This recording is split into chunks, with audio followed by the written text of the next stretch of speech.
Bienvenue dans le 20h de ce mercredi 29 juillet. À la une de l'actualité, le Conseil des ministres de ce jour. Au nombre des points principaux qui en ressortent, le bilan de l'exécution du programme d'action prioritaire adopté en juin 2019 et aussi la ratification d'un accord de coopération maritime entre la Côte d'Ivoire et le Qatar. Après cette rencontre gouvernementale, le chef de l'État a pris part au conseil politique du Rassemblement des oufouettistes pour la démocratie et la paix RHDP. Nos reporters présents sur place vous proposent dans les minutes qui suivent le point de cet important rassemblement. La commission électorale indépendante CEI de son côté poursuit le processus électoral engagé. Elle a remis aujourd'hui la liste électorale provisoire aux différents partis politiques et aux potentiels candidats à la présidentielle d'octobre prochain.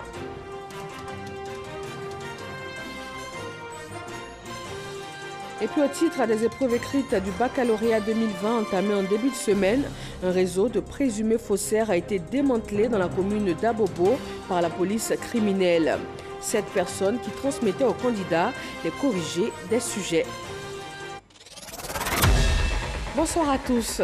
Le Conseil hebdomadaire des ministres s'est tenu ce mercredi matin. Entre autres mesures adoptées, on note les ajustements concernant la Haute Autorité pour la bonne gouvernance. Viviane Aïma. Le Conseil des ministres qui s'est réuni ce mercredi 29 juillet sous la présidence du chef de l'État, le président Alassane Ouattara, n'a pas enregistré la nomination du nouveau Premier ministre ni celle du nouveau vice-président comme l'ont annoncé depuis plusieurs jours certains réseaux d'information. Par contre, le Conseil des ministres a procédé à des ajustements concernant la Haute Autorité pour la bonne gouvernance. Le Conseil a adopté une ordonnance portant prorogation du mandat de membre de la Haute Autorité de la bonne gouvernance, autre que le président ainsi que son projet de loi de ratification. En attendant la nomination de leur remplaçant, cette ordonnance proroge jusqu'au 31 décembre 2020 le mandat des membres de la Haute Autorité de la bonne gouvernance, nommés par décret numéro 2014-216 du 16 avril 2014. Au chapitre des mesures individuelles, je voudrais, à titre d'information, annoncer que le président de la Haute Autorité de la bonne gouvernance, M. Ngolo Fatouma Coulibaly, a été reconduit à la tête de cette institution par décret numéro 2020-572 du 20 juillet 2020. Le Conseil a en outre procédé à la ratification d'un accord de coopération maritime entre la Côte d'Ivoire et la République du Qatar. Cet accord vise à renforcer la coopération dans le domaine du transport maritime en vue de faciliter les relations économiques et commerciales entre les deux États. Il prévoit notamment la reconnaissance mutuelle des documents des navires et des pièces d'identité des gens de mer dûment délivrés par les autorités compétentes des deux pays, ainsi que la mutualisation des moyens dans le cadre de la lutte contre la pollution maritime par les navires. La ratification de cet accord ouvrira à notre pays le droit d'effectuer le transport maritime sur les ports commerciaux internationaux de l'État du Qatar ouverts à la navigation et de protéger au mieux l'environnement marin national.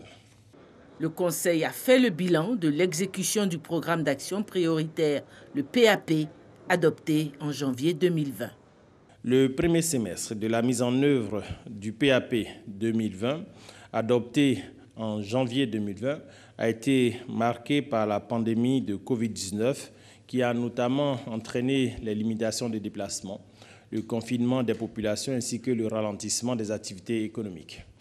L'action gouvernementale sur le second semestre de 2020 sera consacrée d'une part à la poursuite des actions programmées qui ont connu un frein dans leur mise en œuvre en raison de la crise sanitaire et d'autre part à la poursuite de la mise en œuvre du plan social du gouvernement avec en prime la riposte contre la pandémie de Covid-19. Aussi, le gouvernement entend poursuivre son action avec la préparation et l'organisation des élections présidentielles, la confection des cartes nationales d'identité, l'accélération de la réalisation de grands projets structurants, notamment l'autoroute du Nord au niveau de la section Yamsokro-Tiebissou-Boaké, le train urbain, le 4e pont, l'autoroute périphérique Y4, ainsi que les complexes sportifs de la CAN 2023. Le Conseil des ministres s'est tenu de 10h à 12h45. À la suite de ce Conseil des ministres, le chef de l'État s'est rendu au Sofitel Hôtel Ivoire d'Abidjan pour le conseil politique du RHDP. Face à la demande du Conseil d'une nouvelle candidature pour l'élection du président de la République, Alassane Ouattara a répondu, et je cite, « Je prends acte de votre demande. Je vous demande de me laisser le temps du recueillement avant de me prononcer. » Nous vous proposerons donc l'intervention du chef de l'État au cours de ce journal. Et pendant ce temps de recueillement et de deuil, dans l'après-midi d'hier mardi, les chefs traditionnels, cadres et élus du Grand Nord ivoirien ont été reçus à la résidence du chef de l'État. Ils sont allés apporter leur soutien au président suite à la perte de son collaborateur de plus de 30 ans, le Premier ministre Amadou Gon Coulibaly. Awa Touré. Les chefs traditionnels, élus et cadres des 10 régions du Grand Nord sont venus saluer le président de la République Alassane Ouattara, le consoler et prendre de ses nouvelles après les obsèques du Premier ministre Amadou Gon Coulibaly à Korogo.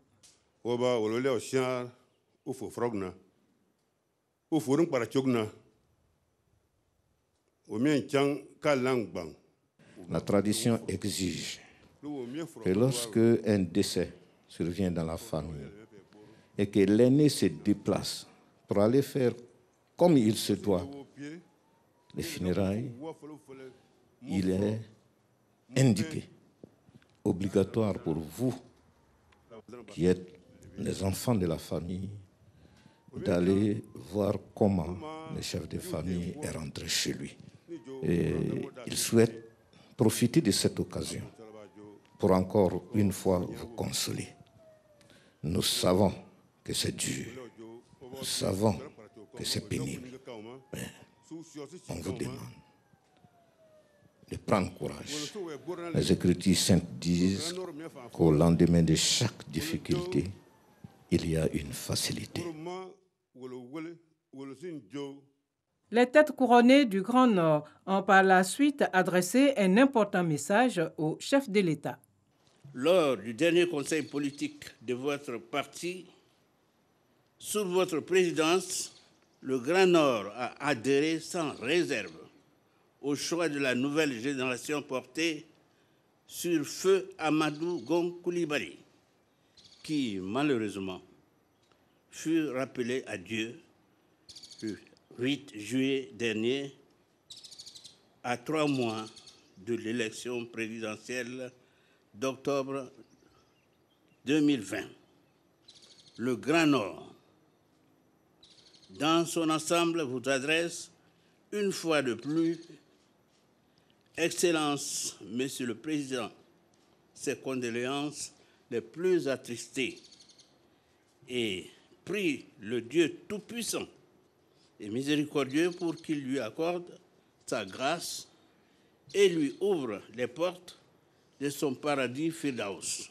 Au vu de cette tragique situation, véritable cas de force majeure, du temps imparti et de la volonté des Ivoiriens à maintenir le cap de développement, de stabilité, de cohésion, de sécurité et de paix, si cher à votre personne, les populations du Grand Nord, dans leur ensemble, vous demandent, Excellence, Monsieur le Président de la République, de reconsidérer votre volonté annoncée le 5 mars dernier devant le Congrès ivoirien et d'accepter, au vu de l'urgence, d'être candidat du RHDP à l'élection présidentielle d'octobre 2020.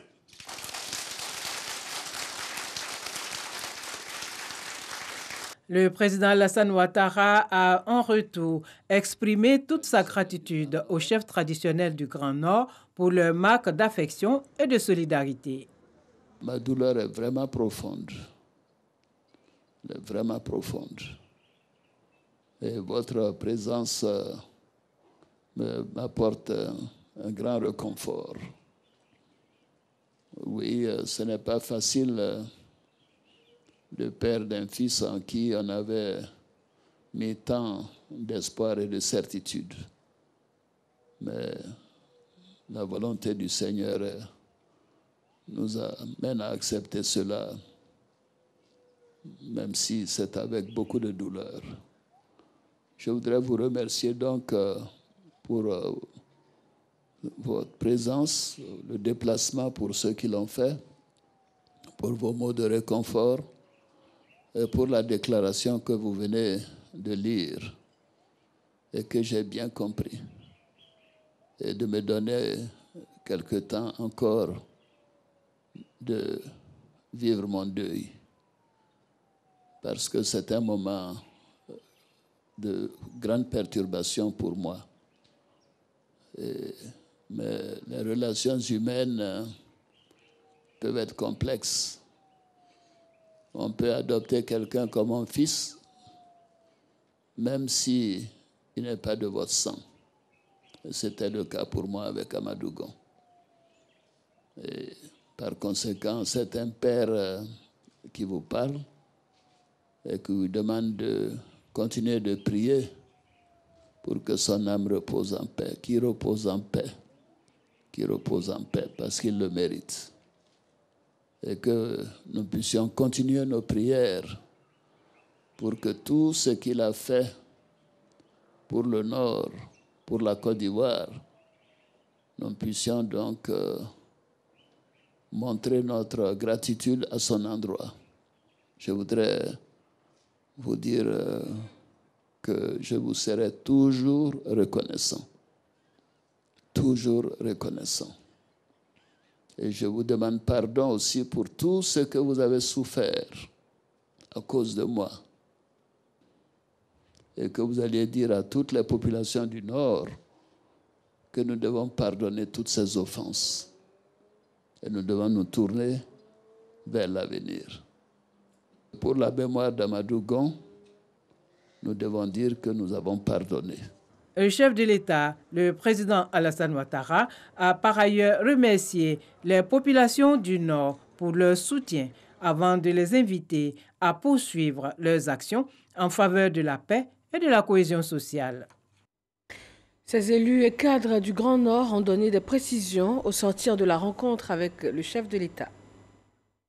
Ce que nous avons retenu dans ce qu'a dit le président de la République, c'est d'abord d'observer tous, autant que nous sommes, ce deuil qui a été très lourd pour lui. Et nous sommes là d'ailleurs aussi pour partager sa peine. La demande qui a été faite par le Grand Nord a tout son sens. Nous avons vu un homme à l'œuvre et nous avons également constaté les différentes réalisations. Beaucoup d'émotions de retrouver nos chefs devant le chef de l'État. Premièrement, venu réconforter le chef de l'État après le douloureux événement que vous connaissez. Et puis ensuite, transmettre au chef de l'État un message qui en réalité n'est pas un message politique. C'est un appel pour la Côte d'Ivoire, un appel au sursaut et un appel pour la continuité. Cet après-midi, nous sommes venus d'abord présenter nos vœux de condoléances pour la perte tragique de notre Premier ministre, le feu Amadou Gon Coulibaly, et surtout demander au chef de l'État, au vu des nombreux projets qu'il a pour le Bunkani, de continuer à suivre ces œuvres-là. Et surtout qu'il accepte le fait que nous sommes venus lui demander d'être candidat aux prochaines élections 2020. Nos condoléances les plus attristées au président de la République pour le décès de notre frère Amadou Gon Coulibaly. On lui dit que la Côte d'Ivoire tout entière est frappée par le deuil. Aujourd'hui, nous pleurons Amadou Gon Coulibaly. Vraiment, c'est un coup dur pour le président de la République qui vient de perdre un homme très cher. Nous le soutenons. qui tiennent bon. Tout ce que Dieu fait bon d'après les gens. Mais la mort, on ne peut pas l'éviter. Une fois c'est arrivé, c'est arrivé. C'est comme pour lui dire de tenir. De faire un effort pour qu'il oublie, c'est le cas qui lui est arrivé.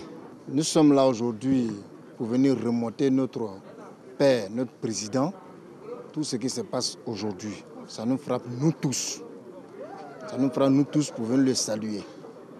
Et vraiment, pour lui dire que toujours on est derrière lui, pour lui dire le travail qu'il a commencé pour la paix dans notre pays, que vraiment que ça continue. Nous sommes venus d'abord pour remercier le président pour tout ce qu'il a fait pour les ancêtres du Premier ministre, son fils.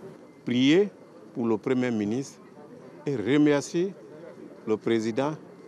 Et vraiment, nous souhaiterons qu'il accepte la demande de la population, du Grand Nord, de la population ivoirienne. Que notre président accepte notre doléance que nous avons demandée et nous sommes prêts à le soutenir.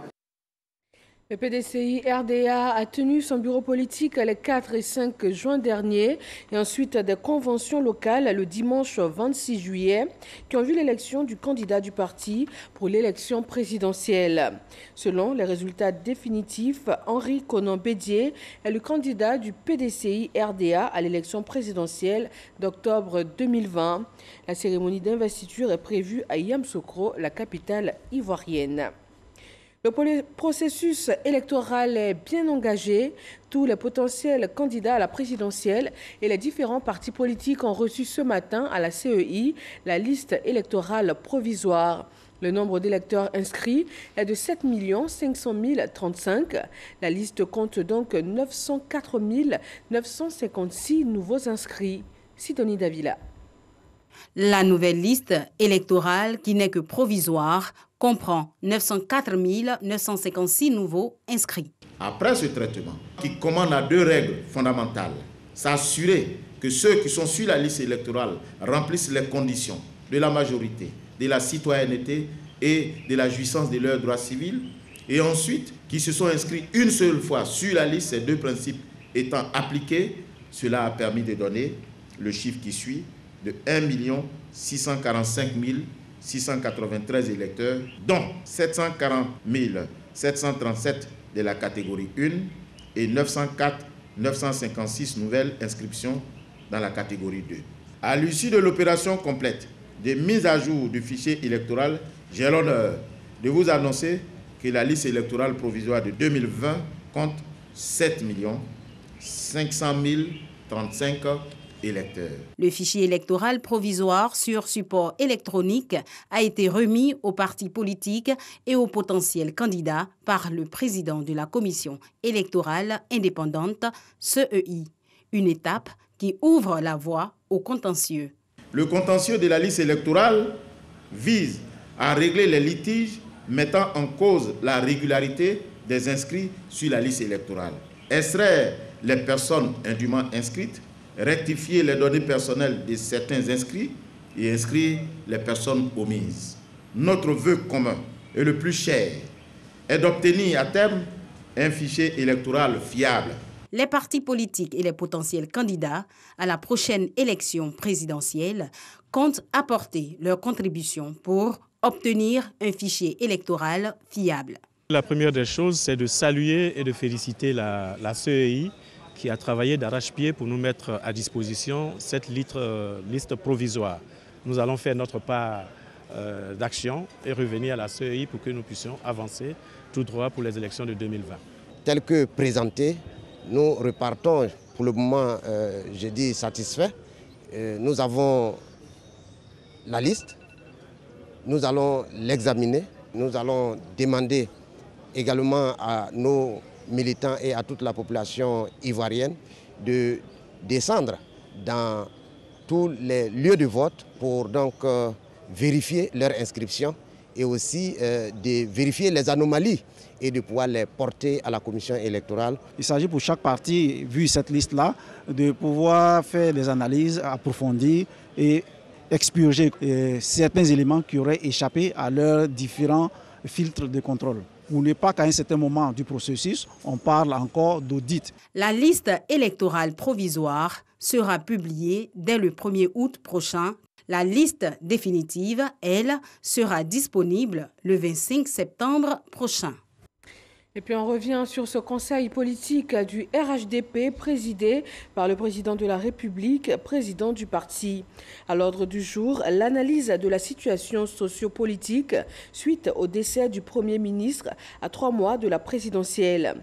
Les structures et instances du parti ont à l'unanimité appelé le chef de l'État à se porter candidat. Le conseil politique du RHDP, soucieux de maintenir dans le pays la paix et la stabilité retrouvées grâce à la gouvernance du président Alassane Ouattara après la longue crise, décide que Son Excellence M. Alassane Ouattara, président de la République, président du RHDP, est le candidat du RHDP à l'élection présidentielle du 31 octobre 2020. Instruit la direction du parti d'anticiper conformément aux dispositions pertinentes des statuts et du règlement intérieur du parti sur l'organisation de la convention d'investiture du candidat du RHDP. Le président Alassane Ouattara a réagi à cette demande du conseil politique du RHDP. Nous l'écoutons. J'ai entendu les messages des différentes structures du parti, les élus et les instances du RHDP, les présidents d'institutions, les ministres, tous qui m'ont contacté également directement, avec beaucoup d'attachement et d'affection à Amadou, à mon fils. Je prends acte donc des résolutions du Conseil politique et de votre demande. Cependant, notre pays doit faire face à des défis sécuritaires et maintenant sanitaires, comme d'ailleurs beaucoup de pays dans la sous-région. Donc je ne peux pas être insensible à cette situation et à la nécessité de préserver la paix dans notre pays et dans la sous-région.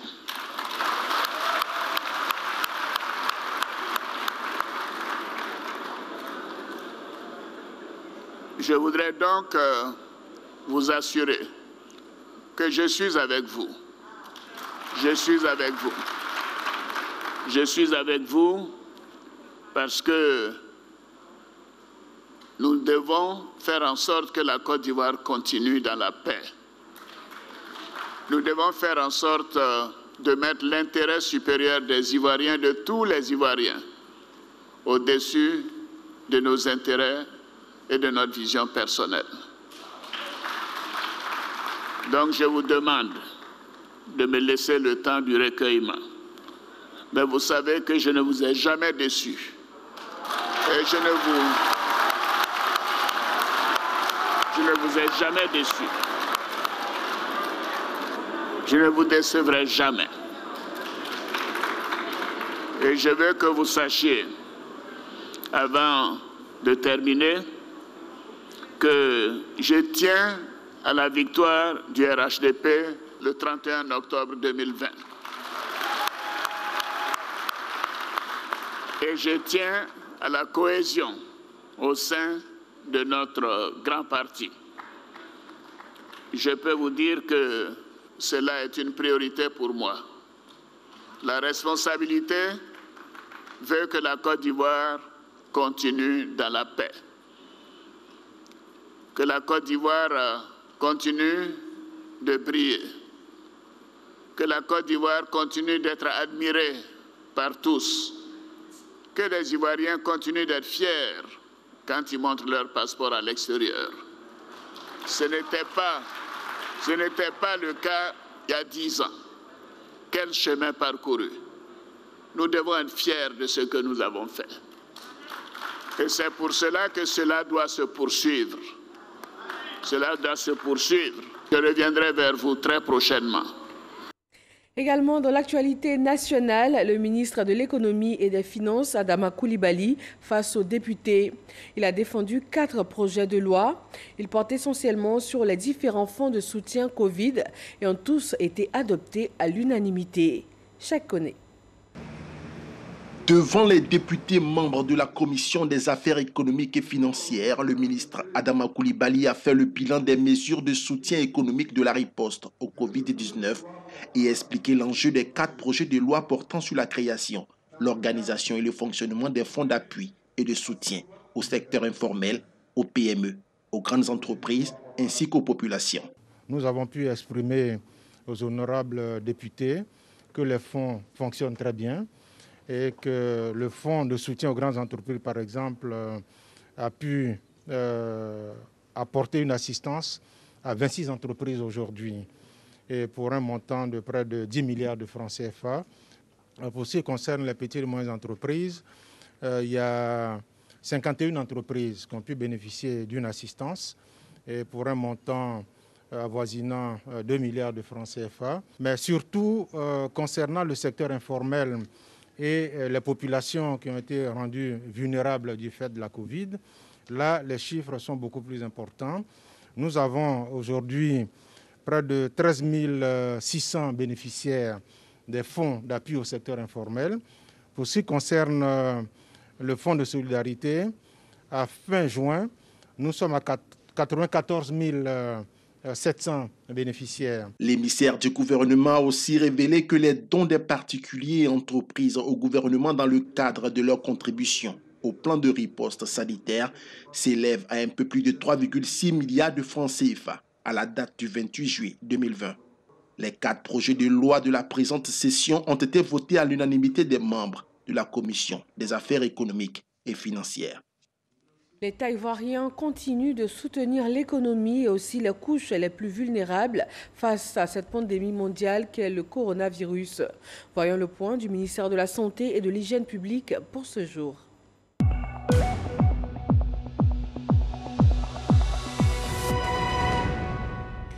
Ce 29 juillet, la Côte d'Ivoire enregistre 100 nouveaux cas de Covid-19 sur 1246 échantillons prélevés, soit 8% de cas positifs.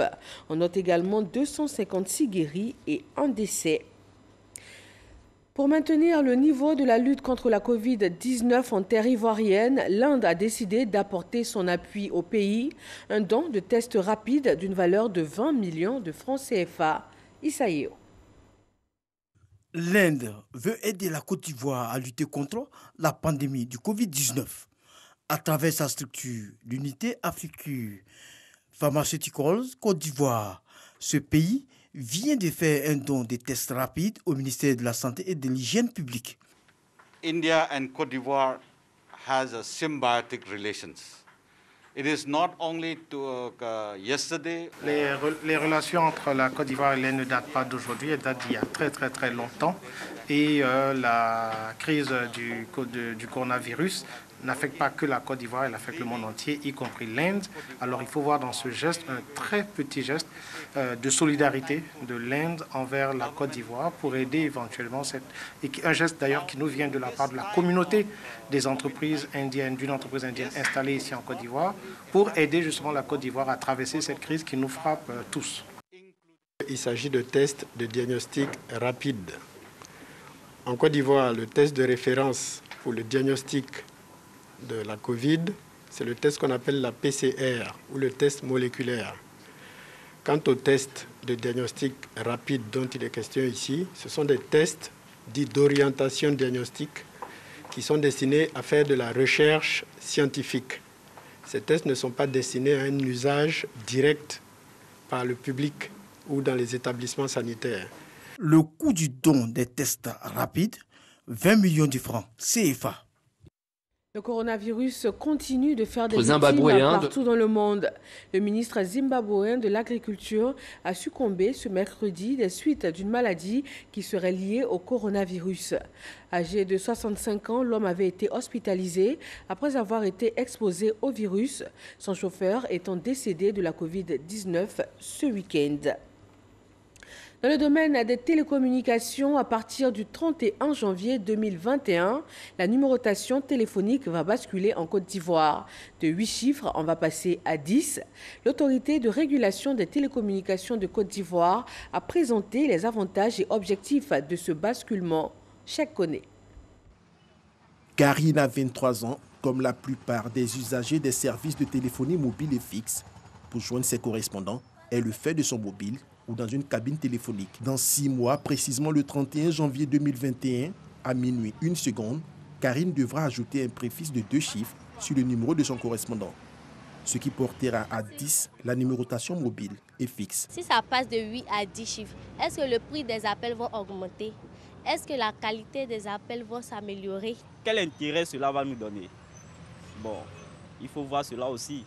Parce qu'on ne peut pas s'élever comme cela et puis passer à 10 chiffres, sans aucune, je pourrais dire, explication. Des explications à cette nouvelle donne, le directeur général de l'ARTCI en a donné au cours de cette conférence de presse. En Côte d'Ivoire, devant la croissance de la population et les besoins des abonnés en ressources de numérotation, la majorité des opérateurs de téléphonie mobile ont épuisé les capacités de ressources de numérotation qui leur étaient réservées dans le plan actuel à 8 chiffres. Concrètement, comment se présentera la nouvelle numérotation? Les préfixes 07, 05 et 01 vont précéder la numérotation actuelle de 8 chiffres, respectivement pour les opérateurs Orange, MTN et Move. Les numéros fixes seront eux précédés des numéros 27, 25 et 21. Désormais, avec le préfixe mobile et fixe, l'abonné, le consommateur, le client reconnaît facilement son opérateur. Le directeur général de l'ARTCI a rassuré que l'opération sera gratuite et n'impactera pas les tarifs en vigueur, encore moins le processus de portabilité.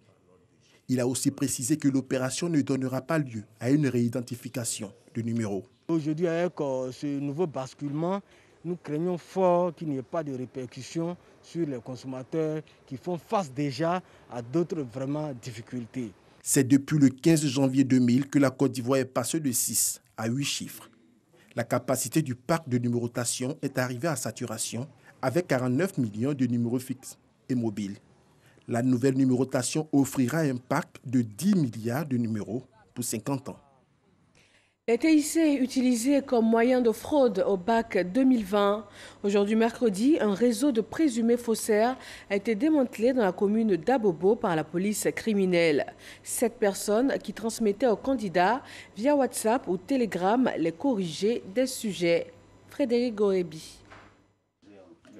3 présumés fraudeurs menés par un enseignant d'anglais pris en flagrant délit par la police criminelle. Il tentait de transmettre les corrigés de sujets à des candidats aussi bien à Abidjan qu'à l'intérieur du pays via les réseaux sociaux. Membre d'un réseau de 7 personnes, dont 4 sont en cavale, la police a pu saisir dans leur quartier général un port Wi-Fi, une imprimante connectée, 15 téléphones portables et divers ouvrages et annales. Ils ont un système de démarchage très efficace.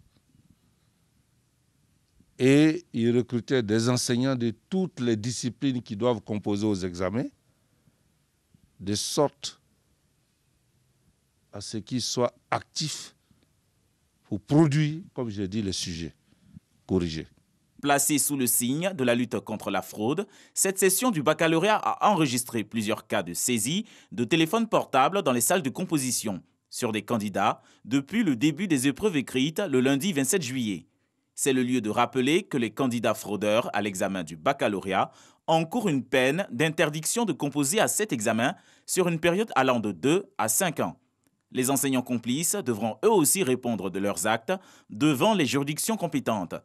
Les résultats de cet examen auquel participent 318 995 candidats répartis dans 506 centres d'examen sont attendus le 14 août prochain. Et ces épreuves écrites du baccalauréat prennent fin demain jeudi. Pour les autres élèves, c'est déjà les vacances scolaires.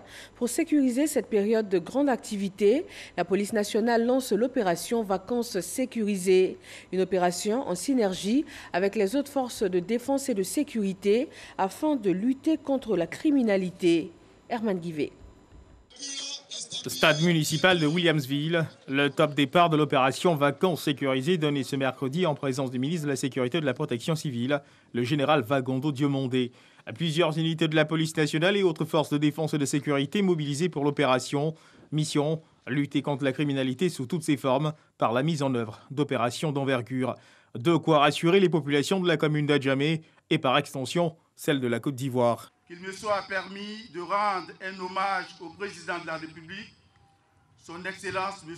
Alassane Ouattara, pour tous les efforts consentis afin de garantir la quiétude des populations.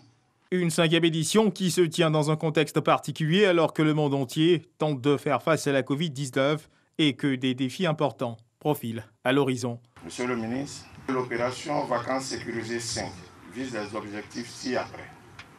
Protéger les personnes, leurs biens et les institutions de la République, lutter contre le trafic illicite des stupéfiants et des drogues, éradiquer le phénomène des enfants en conflit avec la loi, lutter contre le trafic des véhicules importés, volés et se retrouvant sur nos territoires, lutter contre les incivilités, lutter contre le trafic des enfants, des êtres humains, des violences basées sur le genre, lutter contre le terrorisme, assurer la protection des frontières terrestres, veiller au respect des mesures de l'état d'urgence liées à la lutte contre la Covid-19.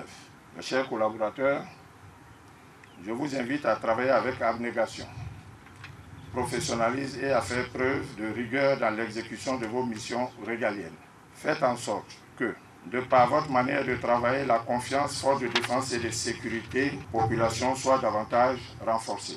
Une opération qui ne saurait atteindre les résultats escomptés sans une parfaite collaboration entre population et forces de défense et de sécurité.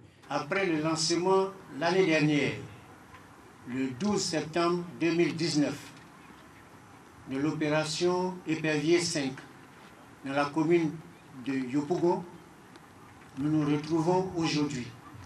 Il me vient à l'esprit d'appeler nos braves populations à accompagner les services de sécurité dans l'exercice de leur mission, en comprenant à tout instant que forces de sécurité et population doivent former un binôme de complicité qui fera en sorte que les informations dont nous avons besoin pour la réussite de notre mission et en vue de garantir la sécurité des uns et des autres, ces informations-là puissent être disponibles en tout temps, en tout lieu et en temps réel. Les populations d'Adjamé et celles des autres localités du pays sont invitées à aider la police nationale et les autres forces de défense et de sécurité en mettant à leur disposition les informations utiles pour la réussite de leur mission. Le ministre de l'Emploi et de la Protection sociale porte à la connaissance des populations vivant en Côte d'Ivoire que le vendredi 31 juillet 2020, jour de la fête de la Tabaski, est déclaré jour férié, chômé et payé sur toute l'étendue du territoire national.